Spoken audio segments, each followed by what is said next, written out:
Notre décision ne change pas. La détention de M. Belousov est prolongée. 26 novembre dernier, dans un tribunal de Moscou. Ce matin-là, plusieurs verront leur détention provisoire prolongée. Ces prévenus, accusés de troubles massifs et de violences contre les forces de l'ordre, sont reliés à la salle d'audience par webcam depuis leur prison. Leurs proches sont venus les soutenir. Une banderole, quelques mots, vite réduits au silence par les gardiens.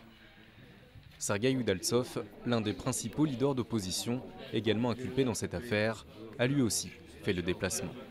Ces personnes sont des victimes de cette machine répressive. Moi-même, j'étais sur la place Bolotnaya le 6 mai et j'ai vu ce qui s'est passé. Personne n'a organisé des troubles massifs. L'affaire de la place Bolotnaya, c'était le 6 mai dernier, veille de l'investiture de Vladimir Poutine au Kremlin. Une énième manifestation d'opposition dans le centre de Moscou, mais qui cette fois dégénère en affrontement avec les forces de l'ordre. Bilan, plus de 400 interpellations et des dizaines de blessés. Au total, 18 personnes sont accusées d'avoir participé aux violences, 12 sont en détention provisoire. Fin novembre, le premier à être jugé a été condamné à 4 ans et demi de camp.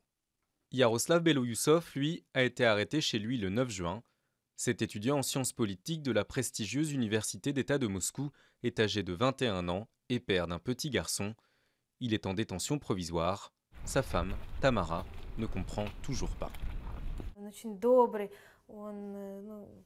Il est très gentil, c'est quelqu'un d'ouvert, d'honnête, d'attentionné, de juste.